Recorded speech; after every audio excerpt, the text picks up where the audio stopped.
कसलं भारी वाटतंय ना, वेगवेगळ्या पक्ष्यांचे आवाज ऐकायला येत आहेत. मंडळी, कोकणातल्या आणि आपल्या चॅनलच्या या आणखी एका व्हिडिओमध्ये मी विशाखा तुम्हा सगळ्यांचं मनापासून स्वागत करते. काल आपल्या शेतात आपण पेरणी केली आहे. आय होप तुम्ही तो व्हिडिओ पाहिला असेल. नसेल पाहिलात तर त्या व्हिडिओची लिंक खाली डिस्क्रिप्शन बॉक्समध्ये वर आय बटनमध्ये मी देऊन ठेवते, नक्की पहा. आणि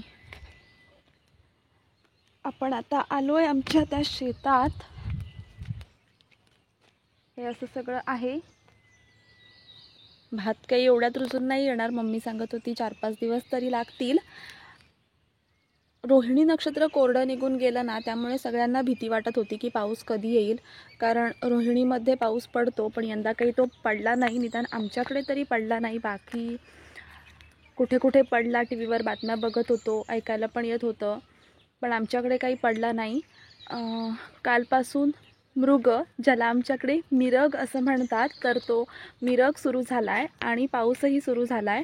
रात्री अगदी ढगांचा गडगडाट, विजा चमकत होत्या. इतकं भारी वाटत होतं ना, म्हणजे गेल्या वर्षी तरी असा पाऊस नाही पडला, गडगडला नाही. आणि असं म्हणतात ना की पाऊस येताना आणि परत जाताना तो गडगडतो, विजा चमकतात, पण गेल्या वर्षी तसं काही वाटलंच नाही. आणि मला तरी निदान पर्सनली असं वाटलं की गेल्या वर्षी तितकासा पाऊसही पडला नाही. आता हे ज्याच्या त्याच्या मानण्यावर आहे, कारण पाऊस जितका पडेल तितका माझ्यासाठी कमी आहे. पाऊस माझा सगळ्यात आवडता ऋतू आहे, त्यामुळेच मृग सुरू झालं आहे. आणि कॅलेंडरमध्ये पाहिलं तर कोल्ह्याचं वाहन आहे. मम्मीला विचारलं नेमकं काय अर्थ होतो, तर मम्मी म्हणाली पडला पाऊस तर कोल्हे कोईसारखा पडतो, म्हणजे अगदी जोरदार, किंवा नाही तर अजिबात नाही. कसलं शास्त्र आणि कसला आहे ना आपला निसर्ग, म्हणजे कुठल्या भाषेत एक्सप्लेन करू. माझी तेवढी पात्रता पण नाही आहे, पण भारी वाटतं मला की पर्यावरणाच्या अंदाजावरून कसं ठरवलं असेल लोकांनी त्या काळातही की पाऊस कधी पडणार आहे. आता भले आपल्याकडे एवढं टेक्नॉलॉजी आहे की आपण नक्षत्र, ग्रहतारे यांचा शोध लावू शकतो आहे, पण तेव्हा तर काहीच नव्हतं ना. आणि तेव्हा एवढा रिसर्च करून ठेवला आहे, मानलं पाहिजे बाबा. सकाळी ना असं सगळं मस्त धुकं पसरलं होतं आणि असं म्हणतात की धुकं पडलं ना की पाऊस चढावतो, म्हणजे तो येतो. आता बघूया, आज पाऊस येऊ दे. कारण आज ना आपण अळी भाजली होती, आठवत आहे? म्हणजे त्या व्हिडिओची लिंकसुद्धा या व्हिडिओच्या डिस्क्रिप्शन बॉक्समध्ये देऊन ठेवते, नक्की पाहून घ्या. तर त्या अळ्यांमध्ये बी पेरायचं आहे, कारण मम्मी म्हणाली होती की थोडा पाऊस पडू दे मग आपण बी पेरू, तर आज ते पेरायचं आहे. त्यामुळे व्हिडिओ नक्की पहा, आम्ही कोणतं बी कुठे पेरतोय. आणि या व्हिडिओच्या कमेंट बॉक्समध्ये मला हे सुद्धा सांगा की ह्या शेतात पेरलेल्या भाताचा रोप होईपर्यंतचा, म्हणजे 21 दिवसांचा प्रवास तुम्हाला व्हिडिओमधून पाहायला आवडेल का? आपण तसा व्हिडिओसुद्धा नक्की बनवू. आणि स्टे ट्यून, व्हिडिओमध्ये पुढे बरंच काय काय घडणार आहे.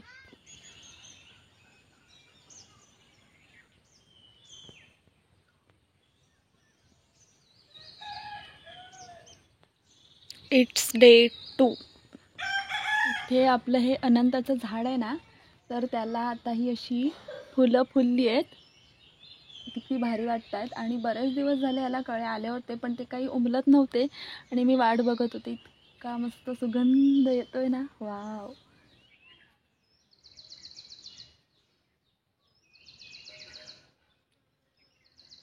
मम्मी अर्जुन काकांकडे पेरणी करायला गेली होती ना, तर त्यांच्याकडून तिने ही मिरचीची 2 रोपं आणली आहेत, ज्याला आमच्याकडे ढाकं असं म्हणतात. तर हीच मिरचीची ढाकं ती आता लावती आहे, कारण पावसाला सुरुवात झाली आहे, त्यामुळे ही अशी रोपंसुद्धा चांगली वाढतील. काय उघडून बसलीस? हे याचं आहे ना, हे भोपळ्याचं. आणि काय दाखव? वांगी. ही वांगी. कुठे वांगी? हे वांगीच आहे घातलं. ते छोटं आहे ते.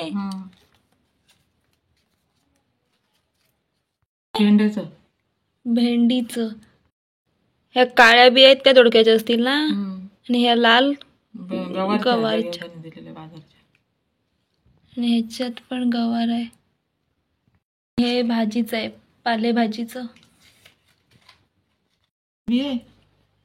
है ना? हो. एकत्रच आहे.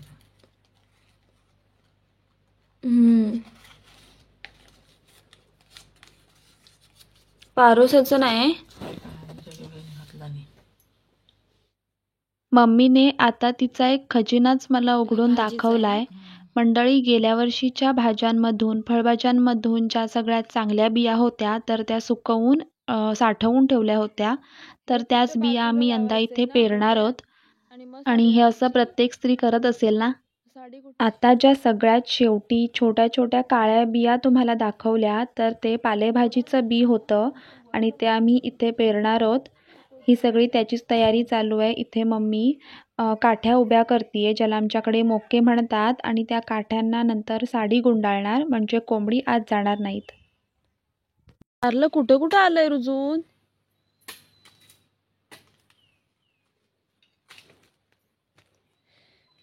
ह्याला काय म्हणतात ते, मोक्का.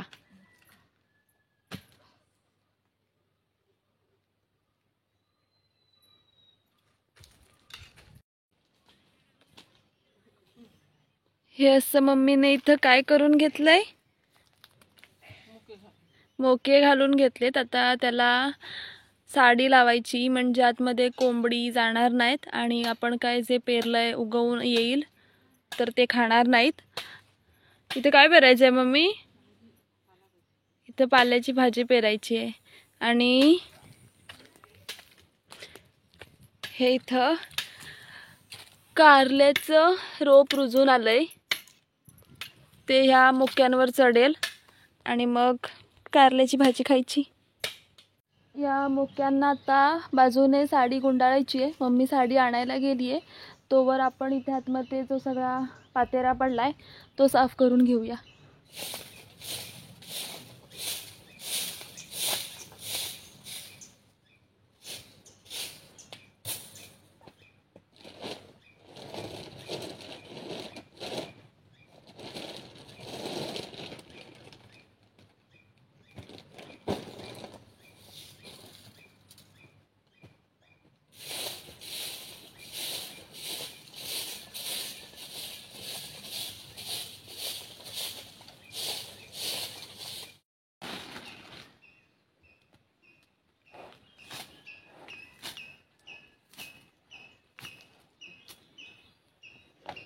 इथे आधी हे सगळं असं कीट टाकून ते व्यवस्थित पसरवून घेतोय आणि नंतर मग हे काय आहे, बैलांच्या पायाखाली उकरीत म्हणतात त्याला. हा उकरीड आहे, बैलांच्या पायाखालला. ते पण एक प्रकारचं खत आहे.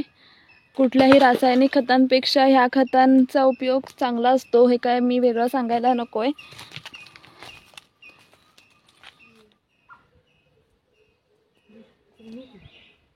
बाहेरून घेऊन अशी सगळी उचला किती खालची उचलते.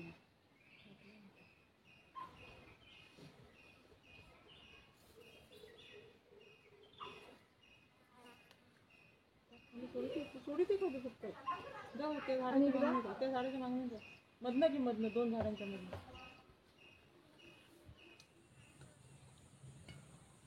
तिथे हे धर. इथं कसं होतं इथं बघ.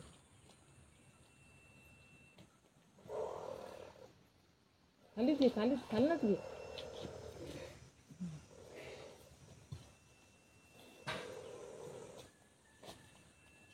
हे असं साड्यांचं कुंपण आम्ही करून घेतलंय. आता पाऊस येण्याच्या आधी त्याच्यामध्ये भाजीचं बी पेरून घेतो.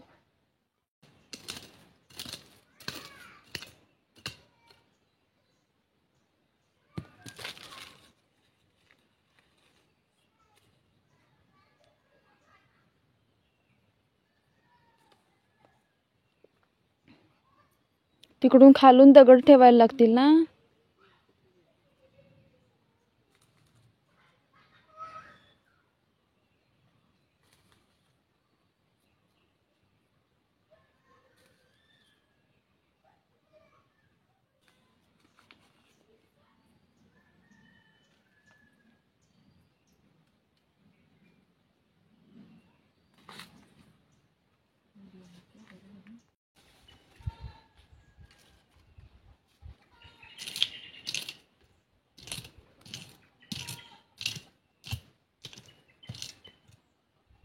भाजी पेरून झाली आहे आणि मम्मी आता इथे भेंडीचं बी पेरतीये.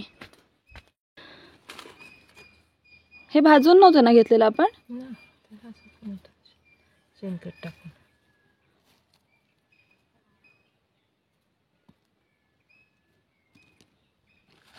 आणि हे कधी पेरायचं? ते झेंडूचं मखमली हे झालं की अंदाज पेरून टाकलं की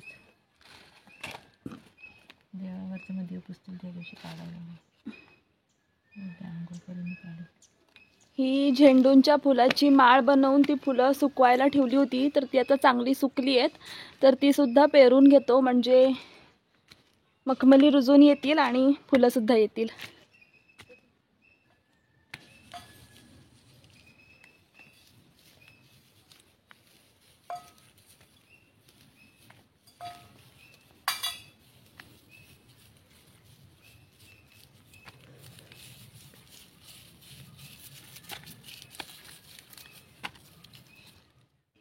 हे गवारचं आहे ना ग?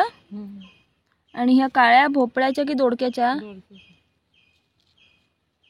पाऊस बघ काय भरला आहे ना. हे कसलं भेंडीचं टाकतेस? मम्मी अगदी आकडी कोयती बांधून मग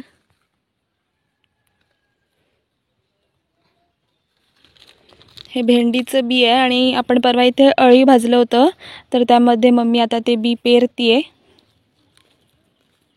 आणि हे इकडे काल आपण पेरा केलाय, तर त्या आपल्या मळ्या आहेत. तर मंडळी, अशा प्रकारे आपला आजचा हा दिवस आणि आपला आजचा हा व्हिडिओ होता. कोकणात पावसाळा सुरू झाल्यावर कोणती कामं केली जातात, कशा प्रकारे कामांची सुरुवात होते, हे दाखवण्याचा एक छोटासा प्रयत्न या व्हिडिओमधून मी केला. ज्यांनी आपला अळी भाजण्याचा व्हिडिओ पाहिला असेल तर त्यांना माहिती असेल की त्या भाजलेल्या अळ्यांमध्ये पाऊस सुरू झाला की बी पेरायचं असतं. तर तेच काम आज मी आणि मम्मीने मिळून केलं. भाजीचं बी पेरलं, गवारचं, भेंडीचं बीसुद्धा पेरलं. मम्मीने अर्जुन काकांकडून काही मिरचीची रोपं आणली होती, तर ती रोपंसुद्धा लावली. आणि अशा प्रकारे आता हे सगळी कामं चालू झाली आहेत. जसा जसा पाऊस वाढेल तशी तशी फुलझाडं लावली जातील, काही काजूची, आंब्याची झाडंसुद्धा लावली जातील. आणि तुम्हाला जर ते व्हिडिओसुद्धा पाहायला आवडणार असतील तर ह्या व्हिडिओच्या कमेंट बॉक्समध्ये कमेंट नक्की करा. आणि आपण तसे व्हिडिओसुद्धा नक्की बनवू. आणि कोकणात आता पाऊस सुरू झाला आहे म्हणजे एकूणच सगळीकडे चैतन्याचं वातावरण तयार झालं आहे. तुम्ही बघू शकता माझ्या पाठीमागे आता गवत रुजायला सुरुवात झाली आहे, त्यामुळे छान वाटतं, एकदम मन प्रसन्न होतं आहे सगळं बघून. कोणी असंही म्हणतील की हे सगळं काय आहे, हे बी पेरणं वगैरे दाखवण्याची काय गरज आहे. तर मी त्यांना सांगू इच्छिते की माझं चॅनल, आपलं चॅनल हे कोकणातलं आहे आणि कोकणात काय घडतं आहे, काय चालू आहे हे दाखवणं मला माझं काम वाटतं.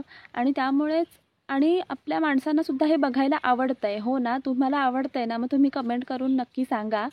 म्हणून हे दाखवते आहे. आणि दुसरी गोष्ट म्हणजे माझ्या आयुष्यात काय घडतं आहे ना, हे सुद्धा या व्हिडिओच्या रूपात इथे सेव्ह होऊन राहतं आहे, जे मला, माझ्या माणसांना पुढे जाऊन बघता येईल. त्यामुळेच मी हे चॅनल सुरू केलं आहे. आणि असंच आहे हे सगळं कोकणात. तर व्हिडिओ कसा वाटला कमेंट करून नक्की सांगा. आवडला असेल तर लाईक करा, शेअर करा, चॅनलला सबस्क्राईब करायला अजिबात विसरू नका. व्हिडिओ थोडेसे लेट येत आहेत असं तुम्हाला वाटत असेल तर ते पण सांगते, आपले व्हिडिओ आठवड्यातून फक्त 3दा येतात, बुधवारी, शनिवारी आणि रविवारी. तर त्यामुळे थोडे उशिरा होत आहेत, पण प्लीज समजून घ्या. आणि मला माहिती आहे तुम्हाला हे व्हिडिओसुद्धा बघायला आवडत आहेत, त्यामुळे stay tune and subscribe to मी विशाखा. आपण भेटू लवकरच एका नवीन व्हिडिओमध्ये. तोपर्यंत काळजी घ्या. श्री स्वामी समर्थ. अवधूत चिंतन. श्री गुरुदेव दत्त.